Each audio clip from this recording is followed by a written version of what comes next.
Praise lord. ఈరోజు దేవుని వాగ్దానము 2వ రాజుల గ్రంథము 6వ అధ్యాయము 15, 16, 17 వచనాలు చదువుకున్నాం. చూడండి.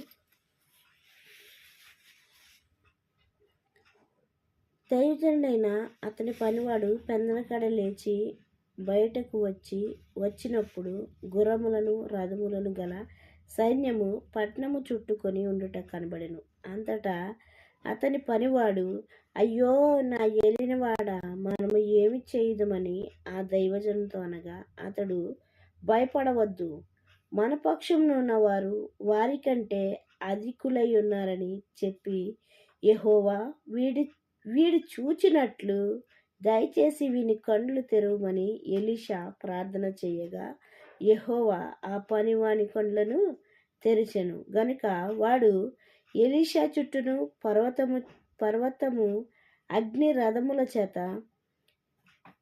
గుర్రముల చేత రథముల చేతను నిండి ఉండుట చూచెను.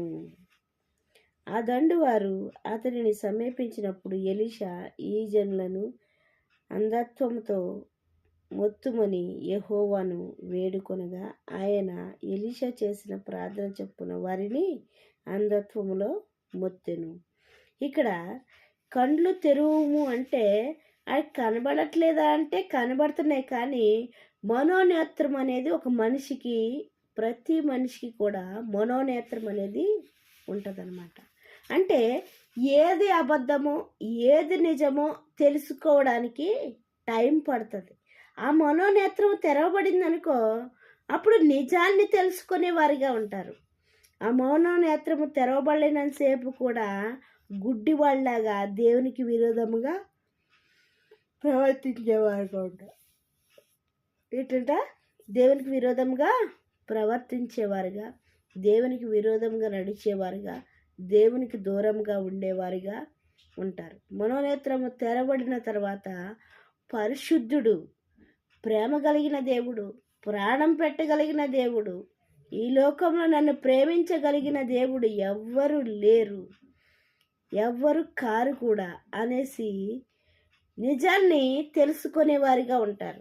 ఇక్కడ ఎలీషా గారి యొక్క పనివాడు కూడా వారి యొక్క కన్నులు మూయబడి ఉన్నాయి కాబట్టి భయపడవద్దు అని చెప్పి ఎలీషా గారు ఏమంటున్నారంటే, ప్రభువా వీడి కన్నులు తెరువు అంటున్నాడు. అంటే ఆయన కళ్ళు కనబడకుండా ఉన్నాయా అంటే కనబడుతున్నాయి, కానీ మనోనేత్రానికి ఏమున్నది? గుడ్డితనం ఉంది. మనోనేత్రానికి గుడ్డితనం ఉండడం వల్ల ఈ యుగ సంబంధమైన దేవత ఏంటంట, వాక్య మర్మము అర్థము కాకుండా ఉండడానికి మనోనేత్రానికి ఏం కలిగజేస్తుందంట? గుడ్డితనము కలిగజేసేదిగా ఉంటుందంట. జాగ్రత్త, వాక్యముతో నీతో నాతో మన అందరితోటి మాట్లాడుతున్నాడు. ఈ మనోనేత్రముతో నువ్వు దేవుని వాక్యాన్ని చూసినట్లయితే చదువుకుంటూ పోవడం వేరు, ధ్యానించడం వేరు, దానిలో జీవించడం వేరు, దాని ప్రకారంగా నడుచుకోవడం వేరు. మనోనేత్రము తెరవబడిన తర్వాత, తెరవబడక ముందు మన ఇష్ట ప్రకారంగా ఉండేవారుగా ఉంటాం.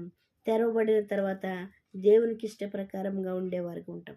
అయితే ఇక్కడ అక్క ఎలీషా యొక్క పర్వతం, అదే ఆ ఊరు చుట్టూ కూడా వేరే దేశపు వాళ్ళు వచ్చి రథములతోని వాటితోనూ వాళ్ళు యుద్ధము చేయడానికి, ఎలీషాని చంపడానికి వాళ్ళందరూ చుట్టుముట్టినప్పుడు దేవుడు ఏం చేశాడంటే, ఎలీషా చుట్టూ కూడా దేవుని యొక్క దేవదూతలను, అగ్ని గుర్రములను ఎలీషాకి కాపుదలుగా పెట్టాడండి.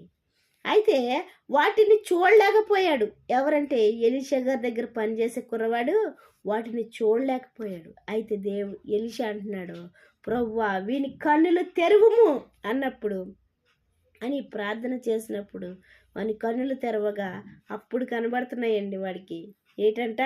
ఎలీషా గారి చుట్టూ ఉన్న ప్రహారీ గోడ, దేవుడు పంపించిన కాపుదల అప్పుడు కనిపిస్తుందండి. అందుకే అంటున్నాడు, ఈ యుగ సంబంధమైన దేవత మనోనేత్రములకు గుడ్డితనము కలగజేస్తుంది అంటున్నాడు. నువ్వు దేన్నైతే ఎక్కువగా ప్రేమిస్తున్నావో దాన్ని బట్టి ఒక దేవతను చేసుకుంటున్నావు. దాన్ని బట్టి నువ్వు దేవుణ్ణి ప్రేమించలేకపోతున్నావు. ప్రేమించకుండా ఉండడానికి నీ మనోనేత్రానికి గుడ్డితనము కలగజేస్తుంది. ఈ సువర్తమానము అర్థము కాకుండానట్లు మనోనేత్రములకు గురుడ్డితనం అంటున్నాడు. అంటే ఈ వాక్యము అర్థం కాకుండా ఉండడానికి మనోనేత్రానికి ఏం చేస్తున్నాడంటే సాతానుడు గురుడ్డితనము కలగజేస్తున్నాడు.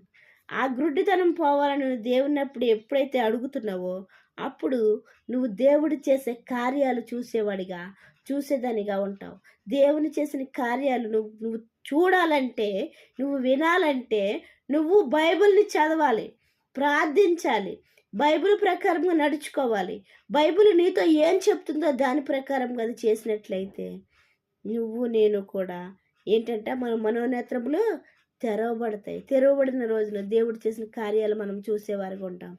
దేవుడి పరిశుద్ధ వాక్యం దీవించిన గాక. వాక్య పరిచయలో మీ సహోదరి. ఆమేన్.